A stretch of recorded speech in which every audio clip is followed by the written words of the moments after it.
Hello बच्चों की हाल चाल। स्वागत है एक बार फिर से आप सभी का हमारे अपने चैनल सरोज एकेडमी में। जैसे कि आप जानते हैं चैनल के माध्यम से रेगुलरली आपको क्लास 9 और क्लास 10 दोनों में मैथमेटिक्स के लेक्चर्स प्रोवाइड किए जा रहे हैं।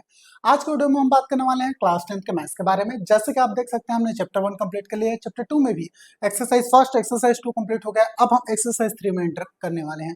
उससे पहले एक्सरसाइज 3 के बेसिक्स क्या है उसके बारे में बात करने वाले हैं। जैसे कि आप सभी जानते हैं बेसिक्स हर एक लेक्चर्स के लिए, हर एक चैप्टर के लिए, हर एक एक्सरसाइज के लिए बहुत ज्यादा इंपॉर्टेंट होता है। तो आज हम उसी एक्सरसाइज के बारे में, उसके बेसिक्स के बारे में बात करने वाले हैं। तो चलिए वीडियो शुरू करते हैं। चलिए हम बात करने वाले हैं प्रश्नावली 3 के बेसिक्स के बारे में। ना ध्यान दीजिएगा, बेसिक्स कुछ इंपॉर्टेंट चीजें होती है जो आपको अच्छे से पता होना ही चाहिए ना, जिसमें हम लोग बात करते हैं बेसिक। ध्यान रखिएगा ना। चलिए जब आपके कौन सा पढ़ेंगे 2.3 पढ़ेंगे तब बेसिक्स की बात कर लेते हैं। इसमें 3 चीजें होंगी जो आपको बहुत अच्छे से ध्यान रखना है। सबसे पहला ध्यान रखिएगा, a1 upon a2 is not equal to b1 upon b2। ये किसका मीनिंग है?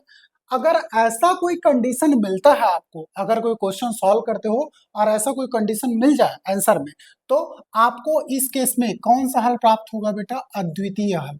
कौन सा हल?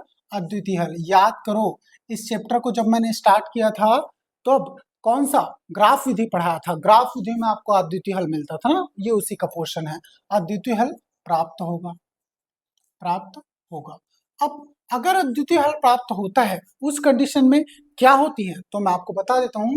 यहां पर ध्यान रखिएगा, इसको 3 अलग अलग सेक्शन में बांट देते हैं ताकि आपको बेहतर तरीके से समझ में आए। अगर ऐसा कंडीशन आपको मिलता है किसी भी समीकरण को हल करने पे, ठीक है, तो आपको अद्वितीय हल प्राप्त होगा। लेकिन अब अद्वितीय हल प्राप्त होगा तो मैं आपको बता देता हूं, इस कंडीशन में जो भी समीकरण निकाय होगा, कौन सा?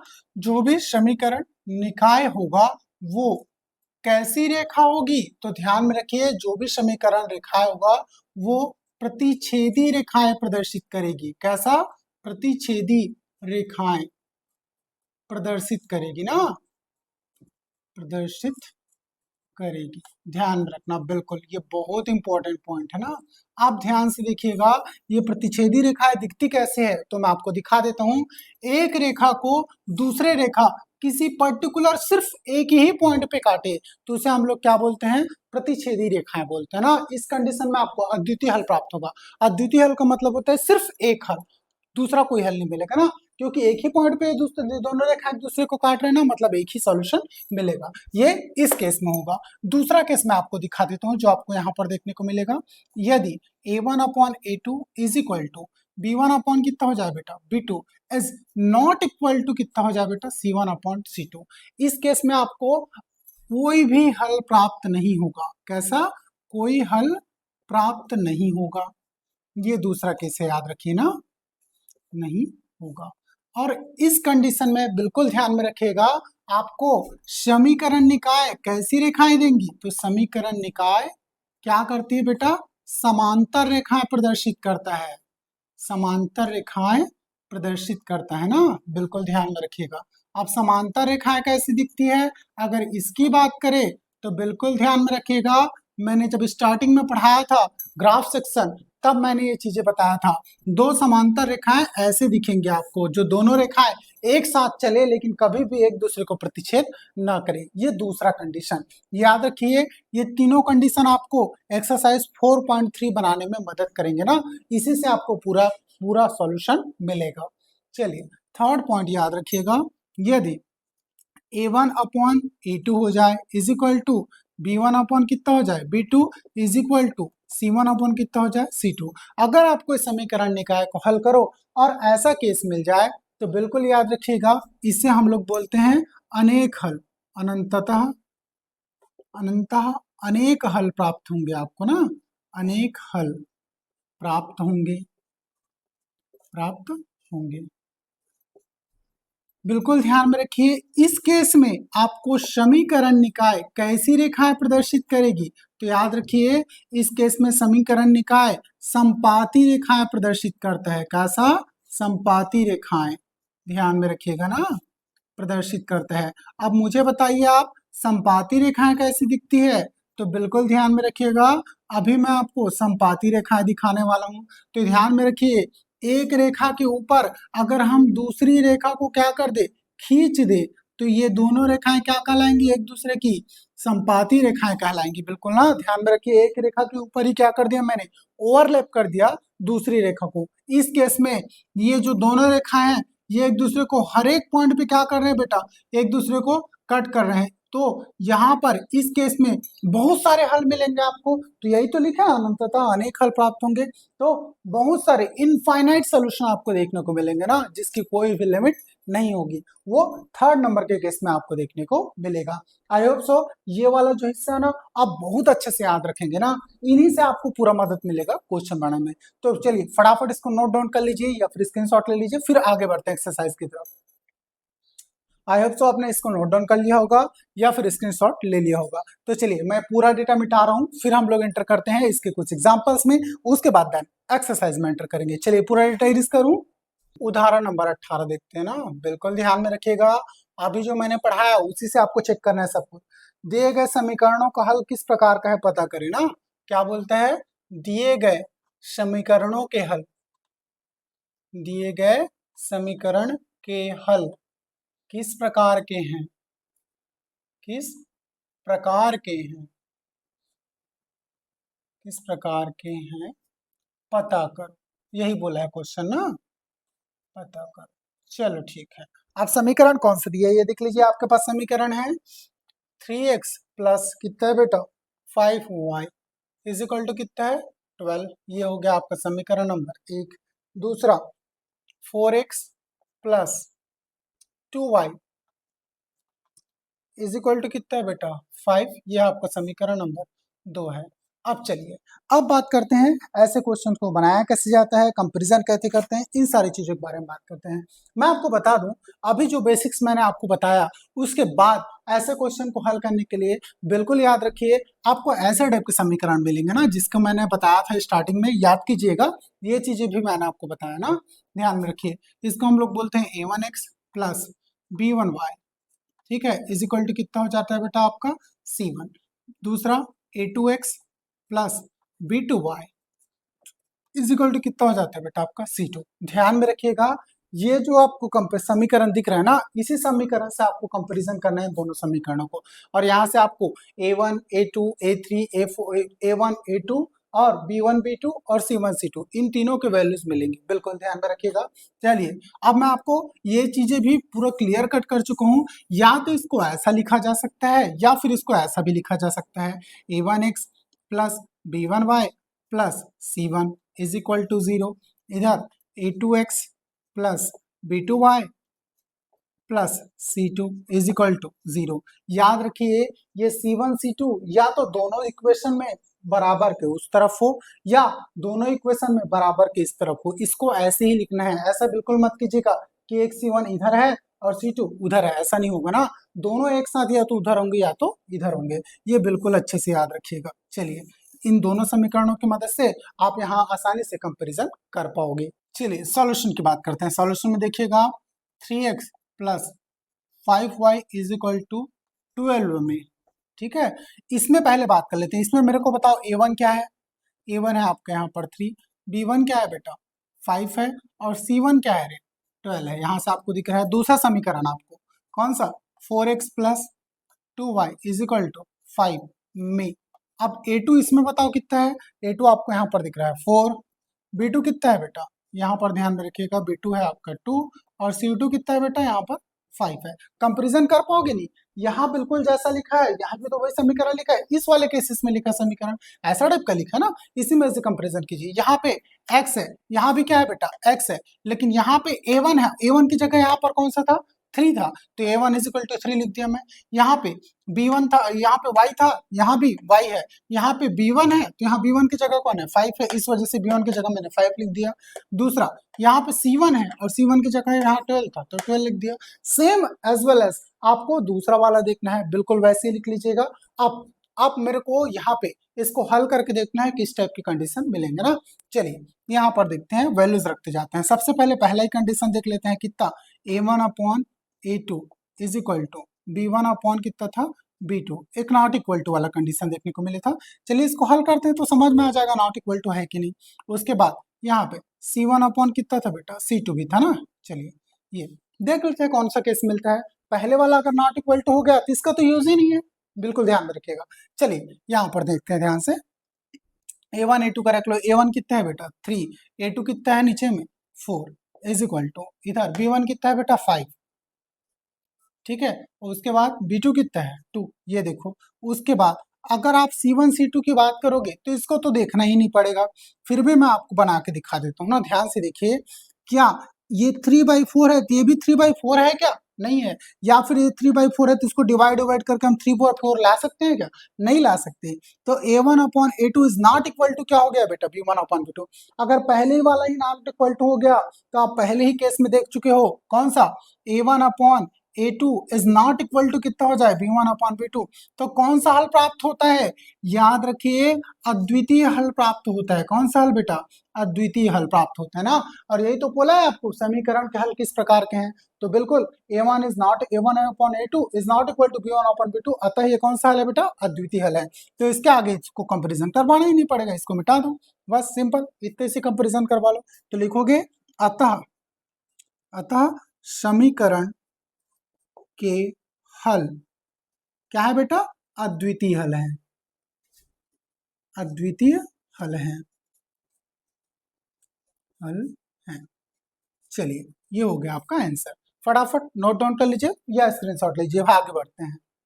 आई होप सो आपने इसको नोट डाउन कर लिया होगा या फिर स्क्रीनशॉट ले लिया होगा। फिर बढ़ते हैं आगे। चलिए पहला क्वेश्चन हो गया, अब दूसरा देखते हैं ना। इसी में मिटा दो क्या, इसको मिटा देता हूं, आप ये पूरा कंडीशन याद रखिएगा ना। चलिए मैं सारी चीजें थोड़ा साइड साइड में लिख दूं क्या, आपको आसान हो जाए काम। चलिए सारा चीजें लिख देता हूं मैं यहाँ पे। इस वाले कॉर्नर में कंपैरिजन करने के लिए मैं पूरा डेटा लिख रहा हूँ ना, ध्यान से। सबसे पहले ये वाला A1x plus B1y is equal to कितना हो गया बेटा C1। फिर ये A2x plus B2y is equal to कितना हो गया बेटा C2। इससे आप कंपैरिजन करोगे। पहला A1 upon A2 is not equal to क्या हो जाए बेटा, B1 अपॉन B2 हो जाए। तो इस केस में कौन सा हल प्राप्त होगा आपको, अद्वितीय हल। कौन सा हल प्राप्त होगा बेटा, अद्वितीय हल, बिल्कुल ये याद रखिएगा। दूसरा केसेस देख लीजिए। दूसरा केस क्या बोलता है बेटा आपका, A1 upon A2 is equal to हो जाए किसके, B1 अपॉन B2 के, बट नॉट इक्वल टू हो जाए किसके बेटा, C1 अपॉन C2 के। तो इस केस में आपको कोई हल प्राप्त नहीं होगा ना, याद रखिए कोई हल नहीं प्राप्त होगा, बिल्कुल याद रखिए। तीसरा केस, तीसरा केस बिल्कुल अच्छे से याद रखिएगा। यदि A1 upon A2 is equal to हो जाए B1 अपॉन B2 के, ठीक है, इज इक्वल टू कितना हो जाए बेटा आपका C1 अपॉन C2 हो जाए, तो इस केस में आपको अनंततः अनेक हल प्राप्त होंगे। कौन सा बेटा, अनेक हल प्राप्त होगा ना, बिल्कुल ध्यान में रखिए। तीनों केस बहुत ज्यादा इंपॉर्टेंट है ना। चलिए अब आते हैं हम हर एक क्वेश्चन को यहाँ पर सॉल्व करते जाते हैं, फिर आगे बढ़ते जाते हैं। 18 हो गया, अब 19 की बात कर लेते हैं ना। 19 नंबर क्या है, समीकरण आपको 5x plus 3y is equal to 12, 5x plus 3y is equal to कितना है बेटा 12, समीकरण नंबर 1। दूसरा क्या दिया है, 15x plus 9y, 15x plus 9y is equal to कितना है आपका 15। ये समीकरण नंबर कितना है बेटा 2, ठीक है। इसका हल आपको ज्ञात करना है। चलिए देखिए ध्यान से, सॉल्यूशन की बात करते हैं। सॉल्यूशन में आप चाहो तो यहाँ पर ये जो डेटा है इसको समीकरण 1 और 2 नीचे में लिख सकते हो ना, या फिर डायरेक्ट भी सॉल्व कर सकते हो, आपकी मर्जी, ध्यान में दीजिएगा। लेकिन अगर आप इसको नीचे लिख देते हो तो ज्यादा बेहतर है। इसको समीकरण यहीं पे मानने के बजाय मैं नीचे भी मान सकता हूँ, ऐसा कोई इशू नहीं है ना। देखिए सबसे पहले ऐसा लिख सकते हो, इसको एकदम स्टार्टिंग से शुरुआत कर सकते हो। दिया है कितना बेटा 5x plus 3y is equal to 12, ये हो गया आपका समीकरण नंबर 1। दूसरा बेटा 15x plus 9y is equal to कितना 15, ये हो गया आपका समीकरण नंबर 2। उसके बाद लिखोगे कौन सा, पहला समीकरण 5x plus 3y is equal to 12 में। अब इसमें से देखते हैं a1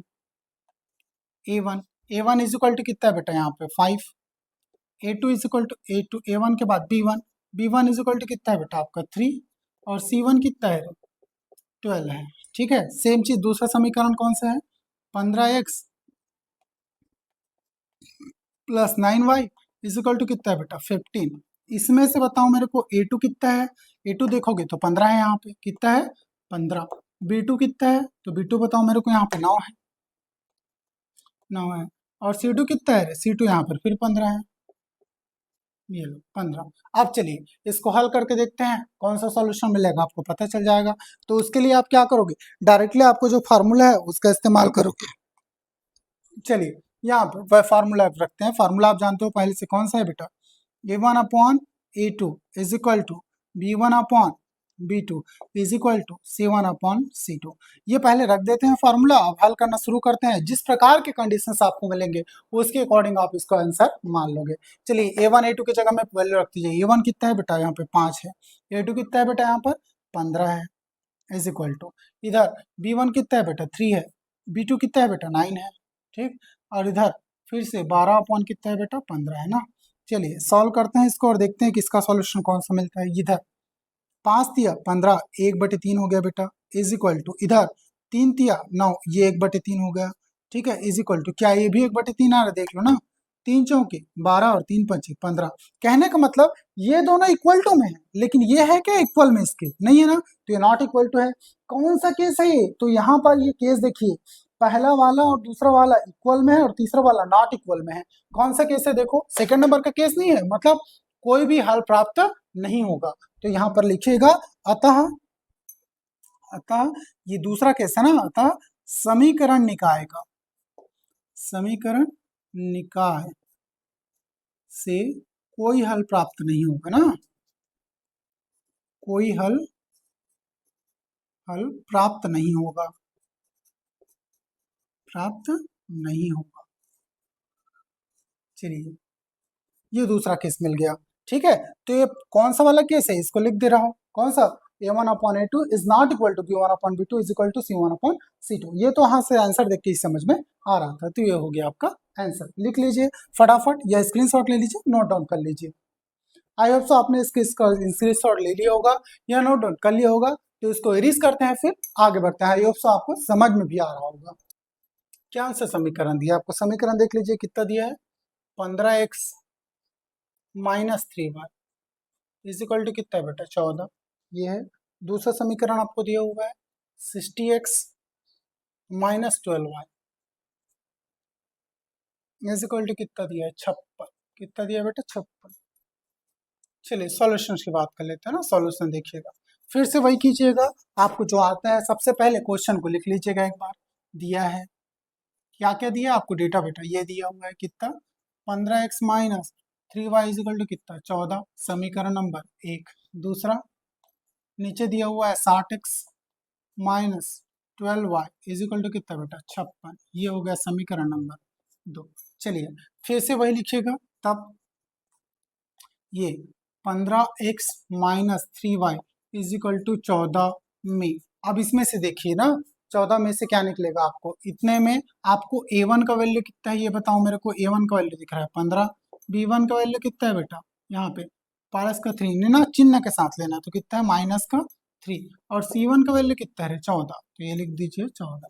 उसके बाद दूसरा समीकरण कौन सा है आपका 60x minus 12y is equal to 56 में, इसमें बताओ मेरे को a2 कितना है, तो आप बोलोगे सर a2 तो यहाँ पे 60 है, तो ये लिख दिए 60, ठीक है, कॉमा b2 कितना है बेटा, तो b2 यहाँ पर देख लो माइनस का 12, कितना है रे माइनस का 12। उसके बाद c2 कितना है ये बताओ मेरे को, c2 यहाँ पे दिख रहा है 56, कितना है 56। फिर से आप जानते हो वही वाला फिर से रूल लिख लीजिए, यहाँ पे मैं तीनों को जो समीकरण वहां पर दिख रहा है उसके अकॉर्डिंग लिख लेता हूँ। कितना a1 upon a2 is equal to b1 upon b2 is equal to c1 upon c2। देख लेते हैं इसको हल करके कौन सा कंडीशन आता है। a1 अपॉन a2 देखो, a1 का वैल्यू कितना है 15 और a2 का वैल्यू कितना है नीचे में 60, ठीक है, इज इक्वल टू इधर b1 का वैल्यू कितना है बेटा माइनस का 3, और इधर b2 का वैल्यू कितना है माइनस का 12 इज इक्वल टू इधर c1 का वैल्यू कितना है 14 और नीचे में कितना है 56। चलिए काट के देखते हैं, 15 चौके 60, 1/4 हो गया ये, इज इक्वल टू माइनस से माइनस गया और 3 चौके 12, ये भी 1/4 हो गया, इज इक्वल टू 14 चौके 56, ये भी कितना हो गया बेटे 1/4, मतलब तीनों का वैल्यू क्या हो गया इज इक्वल टू में आ गया 1/4, is equal to 1/4, is equal to 1/4। तो मुझे बताओ अगर तीनों के मान बराबर हो जाए तो आपको कौन सा हल प्राप्त होंगे? अनेक हल प्राप्त होंगे ना।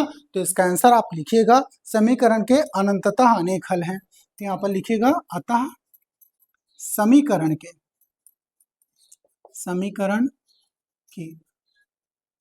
अनंततः अनेक हल हैं, अनेक हल हैं, हल प्राप्त होंगे, ऐसा लिख देना, प्राप्त होंगे। चलिए ये देख लीजिए, ये आपका सॉल्यूशन है।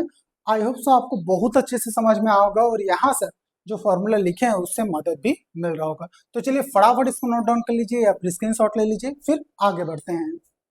आई होप सो आपने इसको नोट डाउन कर लिया होगा, फिर स्क्रीनशॉट ले लिया होगा। तो आगे बढ़ते हैं, ये फटाफट मिटाते हैं, आगे बढ़ते हैं। अब करते हैं उदाहरण नंबर 21 ना। ये सेम वैरायटी के क्वेश्चन थे, अब हम आगे थोड़े से डिफरेंट वैरायटी के क्वेश्चंस की बात करेंगे ना। ये पूरा डेटा मिटा दे रहा हूं मैं।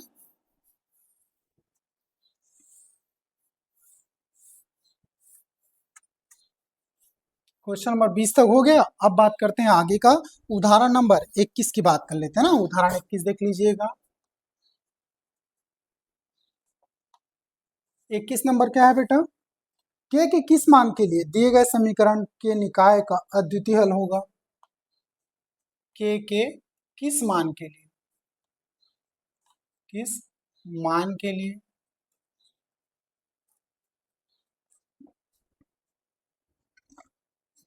दिए गए समीकरण निकाय का अद्वितीय हल होगा? दिए गए समीकरण निकाय का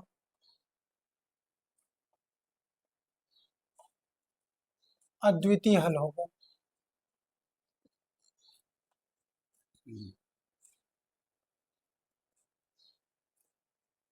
चलिए चेक करते हैं के किस मान के लिए बोला है ना। यहाँ पे आपको इक्वेशन दिया हुआ है x माइनस के वाई, एक्स माइनस के वाई इज इक्वल टू कितना दिया है? 2। और दूसरा इक्वेशन दिया हुआ है आपको 3x plus 2y is equal to कितना दिया है बेटा? माइनस का 5। चलिए सॉल्यूशन की बात करते हैं ना।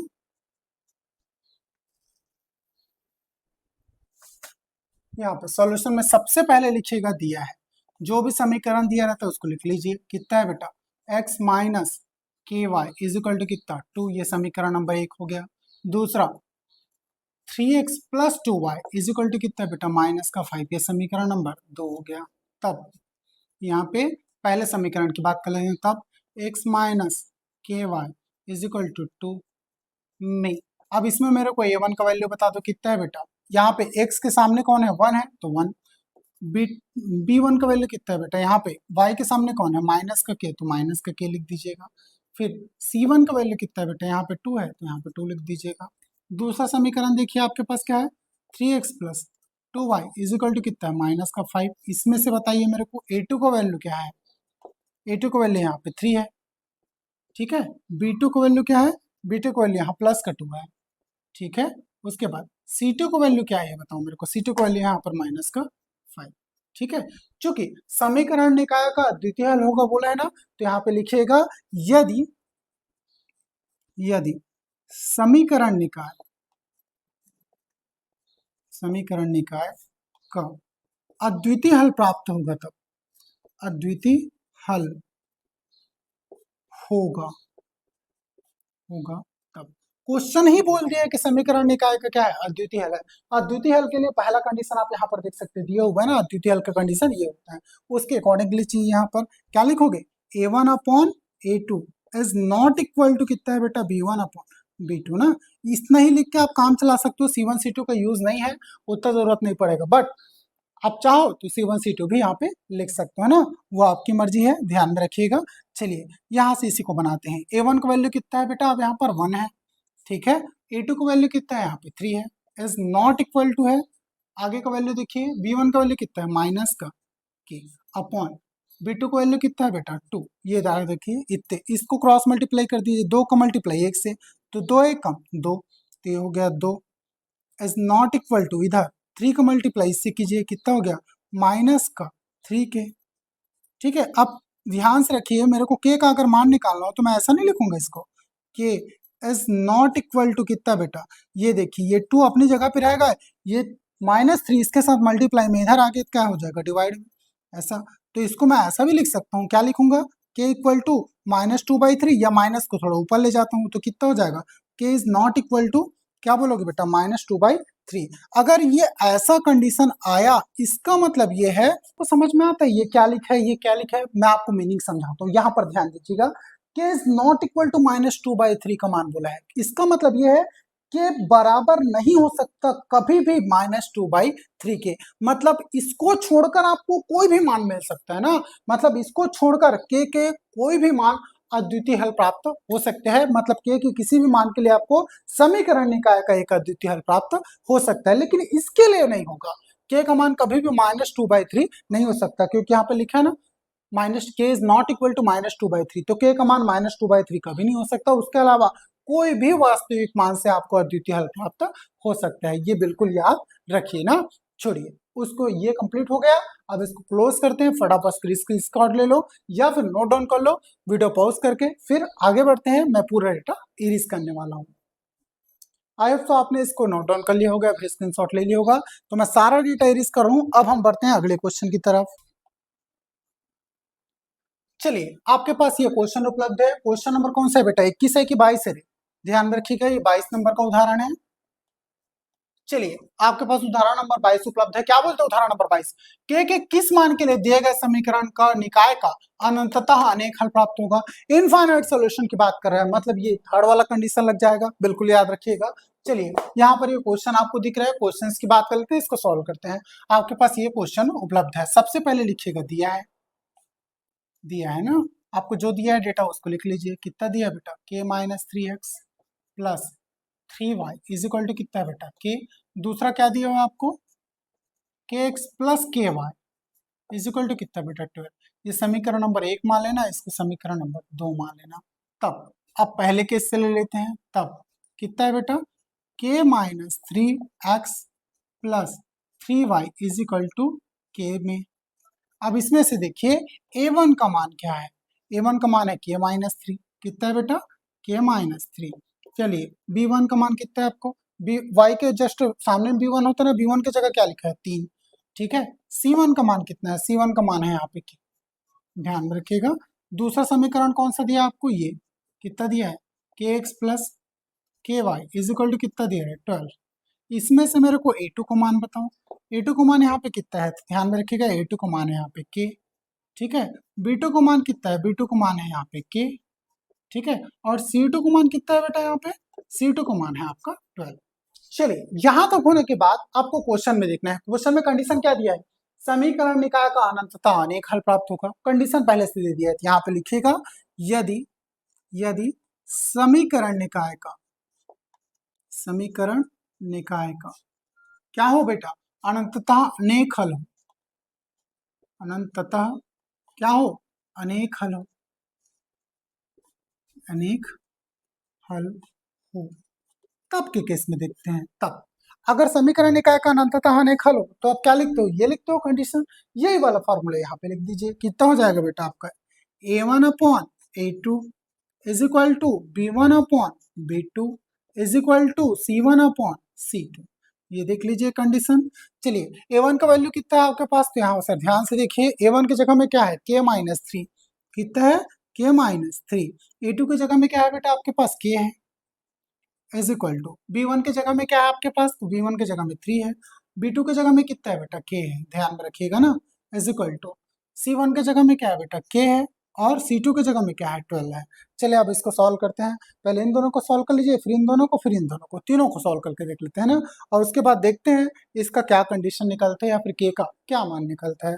ध्यान में रखिएगा, इसको मैं 3 अलग अलग केसेस में करूँ ना, ध्यान से देखिए। पहला इन दोनों के लिए सॉल्व करता हूँ, फिर इन दोनों के लिए सॉल्व करूंगा, फिर इसके और इसके लिए सॉल्व करूंगा। पहले इन दोनों का करता हूँ। देखिए, फर्स्ट केस, पहला कितना दिया बेटा आपका, k-3 अपॉन के बराबर है किसके बेटा, 3/k के। यहां से आपको k का एक मान मिलेगा। देखिए, k का गुणा इससे कितना हो गया, तिर्या गुणन करें ना, k into k-3 is equal to k का गुणा इससे कितना हो गया बेटा, ये 3k। सॉल्व करते जाओ इसको। के का गुणा के से कितना हो गया, के का square minus k into 3, 3k is equal to ये हो गया बेटा आपका 3k।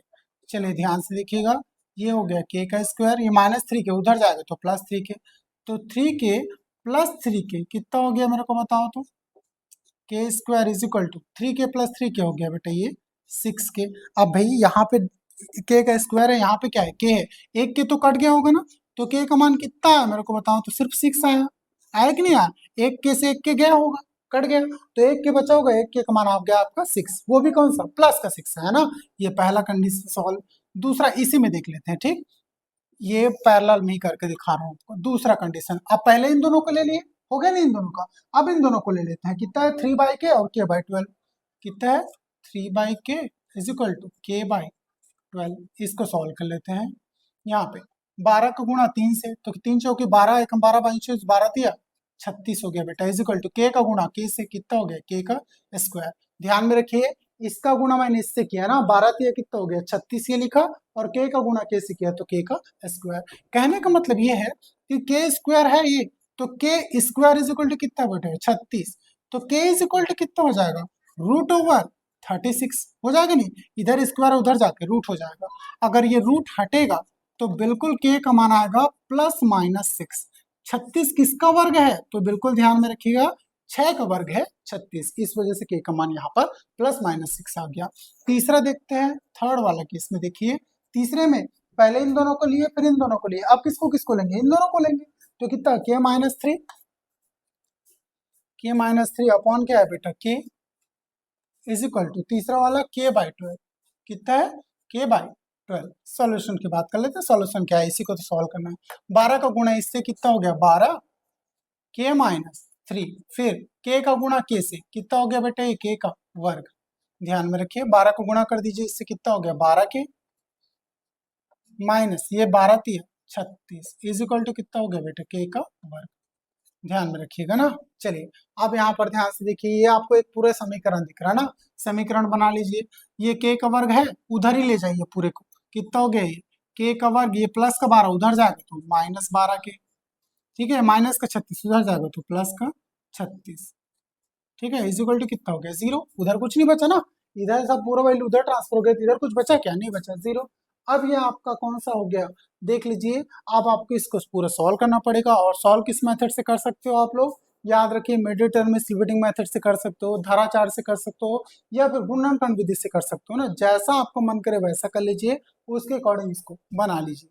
चलिए ध्यान से देखिएगा, इसको मैं सॉल्व करता हूँ, कौन सा, वही वाला मेथड, कौन सा, मध्य पद को तोड़कर गुणनखंड करना, लास्ट वाली संख्या को पहले वाले संख्या से गुणा करो, यहाँ 36 यहाँ पे क्या है 1 है, 6 छक्के 36, मेरा टारगेट हो गया बेटा कितना 36 लाना में। 36 किसके किसके टेबल में आता है, एक के टेबल में 36 आता है, दो के टेबल में 18 बार में 36 आता है, आता है नहीं, तीन के टेबल में बताओ तो मेरे को, तीन पे जो बताओ 3 27 12 बार में आएगा, कितने बार है 12 3 36, चार के टेबल में 4 नहीं 36, 5 के टेबल में नहीं आता, 6 के टेबल में 6 छक्के 54 6 छक्के 36, 7 के टेबल में नहीं आता, 8 के टेबल में नहीं आता, 9 के टेबल में आता है लेकिन लिख चुका हूँ ये लो, इतने सारे टेबल बनेंगे। देखो कौन सा पेयर उठाना है, बीच में 12 चाहिए ना, 12 किस में आ रहा है, इसमें तो नहीं आएगा, इसमें नहीं आएगा, इसमें नहीं आएगा, इसमें 9 और 1 10 3 13 आ रहा है, माइनस करोगे नहीं आएगा, 6 + 6 करो कितना आ रहा है 12, माइनस करोगे तो 0 आ जाएगा, ये वाला केस उठाना है ना आपको, थर्ड नंबर का कितना लिखूंगा -12 लाना है ना आपको, -12 मतलब -6 लिखूंगा इसको, तब जाके ना -12 आएगा, तो -12 ले लो, यहाँ पे कितना हो गया बेटे ये a का वर्ग, माइनस की जगह यहाँ प्लस लिख दो, कितना हो गया -6 बाहर में k प्लस का 36, ठीक है, इज इक्वल टू कितना हो गया बेटा 0, बिल्कुल ध्यान में रखिएगा ना। चलिए अब फटाफट इसको सॉल्व करते हैं, कितना हो गया k का वर्ग, ये अंदर मल्टीप्लाई कर दिए, कितना हो गया प्लस माइनस माइनस तो 6k माइनस 6k, ठीक है, अभी तो फिलहाल समीकरण नहीं है, हटा के ही चलो 0 को, कोई दिक्कत नहीं है, ये 6k प्लस कितना हो गया बेटा 36, बिल्कुल ध्यान में रखिएगा। चलिए अब इसको आगे सॉल्व करूं, ये मैं मिटा देता हूँ, ये सारा चीजें आपको आता है, आप सीख चुके हो, आपको पता है ना कैसे सॉल्व करते हैं। अब इन दोनों को पेयर बना लो, इन दोनों को पेयर बना लो, पेयर बना के निकालो बाहर कॉमन, के यहाँ से के निकलेगा, यहाँ पे एक के बचा होगा, एक -6 बचा होगा, रख दीजिए।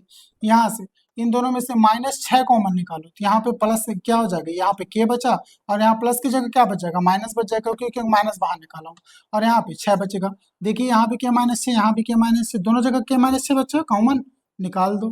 कितना हो गया, के -6। अब यहाँ पे क्या बचा बेटा, यहाँ भी बचेगा के -6। ठीक है, ये आपको दो गुणनखंड मिल गए, मतलब यहाँ भी आपको के दो मान मिलेंगे ना। ध्यान में रखिए, दोनों को के इक्वल करोगे तो 6 - 6 = 0। इधर भी के -6 = 0। यहाँ भी के का मान आपको कितना मिलेगा बेटा, 6 प्लस का 6।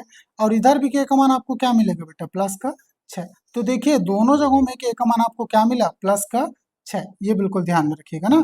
ये देखिए, अब मेरे को बताइए, यहाँ भी प्लस का 6 मिला आपको, यहाँ भी दोनों जगह प्लस का 6 मिला, यहाँ प्लस -6 मिला, लेकिन प्लस का 6 तो यहाँ भी मिला है ना। तो सभी जगहों में आपको एक ही मान मिला है कि नहीं मिला है, मिला है। कौन सा, प्लस का 6। और ये सेटिस्फाइड होता है कि नहीं होता है, होता है। यहाँ भी 6 मिला, यहाँ भी 6 मिला, यहाँ भी 6 मिला, कौन सा, प्लस का 6। तो यहाँ पर लिखिएगा, अतः याद रखिए के का एक ही मान 6 है, जो सभी समीकरणों को क्या करता है, संतुष्ट करता है ना। ऑल केसेस देख लो, यहाँ भी 6 आएगा, यहाँ भी प्लस का 6, यहाँ भी प्लस का 6, सभी को संतुष्ट कर रहे हैं, अतः के का मान क्या होगा बेटा, आपका 6 ही होगा। फटाफट इसको स्क्रीनशॉट ले लीजिए या फिर नोट डाउन कर लीजिए, फिर आगे बढ़ते हैं। ये पूरा डेटा आई होप सो आपको यहाँ तक बेहतरीन तरीके से समझ में आया होगा। अगर वीडियो आपको अच्छा लगा हो, इन्फॉर्मेटिव लगा हो, तो प्लीज चैनल को लाइक शेयर एंड सब्सक्राइब कर लीजिएगा। और हाँ यार, आप वीडियो को शेयर नहीं करते हो, जितना हो सके दिल खोल के शेयर कीजिए। आपके हर एक शेयर से हमें मोटिवेशन मिलता है, और हम जितना ज्यादा मोटिवेट होंगे आपके लिए ऐसे ही बेहतरीन कंटेंट बनाकर लाते रहेंगे। तो चलिए मिलते हैं नेक्स्ट वीडियो में ऐसी इंपॉर्टेंट इन्फॉर्मेशन के साथ।